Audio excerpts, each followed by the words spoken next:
Cette petite fille qui tout d'un coup court sur la plage, elle a arraché elle-même ses vêtements et elle se retrouve brûlée d'un tiers de tout son corps par le napalm. Et un photographe, Nick Hutt, va immortaliser cette scène qui va rentrer dans la légende des photos de guerre.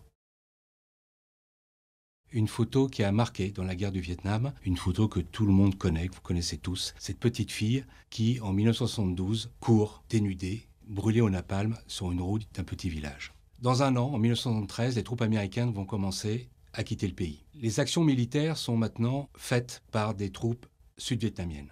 Cette photo a une histoire, a deux histoires. L'histoire la plus connue, c'est cette petite fille qui se retrouve avec ses parents, qui travaillent dans un champ, et il y a un bombardement. Le pilote de l'avion est sud-vietnamien et il va bombarder des lignes ennemies, mais il va se tromper dans le largage de ses bombes et les bombes vont atterrir sur le village et dans le champ. Cette petite fille qui tout d'un coup court sur la plage, elle a arraché elle-même ses vêtements et elle se retrouve brûlée d'un tiers de tout son corps par le napalm. Plusieurs photographes et caméramans sont là, présents, et un photographe, Nick Hutt, va immortaliser cette scène qui va rentrer dans la légende des photos de guerre. Elle dit qu'elle a chaud, c'est trop chaud, les bras sont écartés, et le photographe Nick Hutt, après l'avoir prise en photo, va l'arrêter, va s'occuper d'elle. Il va la mettre dans une couverture pour l'emmener dans un dispensaire. Ça, c'est l'histoire que tout le monde connaît. Nick Hutt, avec cette photo, va avoir le prix Pulitzer.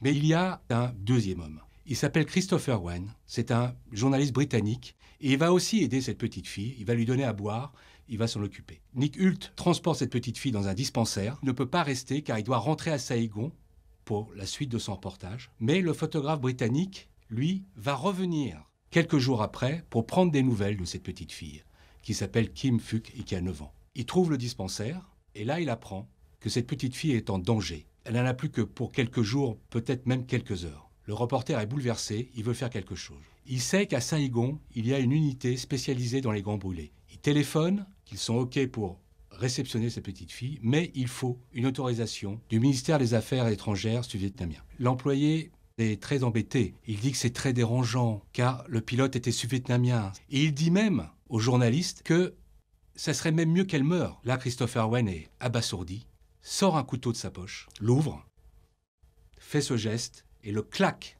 devant l'homme sur son bureau, en lui disant « il y a une autre solution. Si vous voulez abréger ses souffrances, allez l'égorger vous-même ».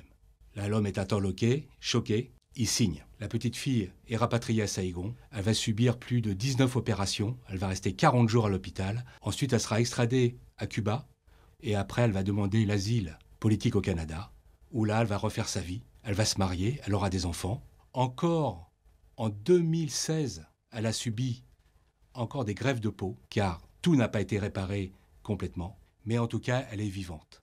Donc, c'est vrai, Nick Hutt a été un personnage très important dans cette histoire, mais n'oublions pas, dans l'histoire, qu'il y a un deuxième homme qui s'appelle Christopher Wren, et qui lui aussi a participé et qui a vraiment sauvé cette petite fille de 9 ans.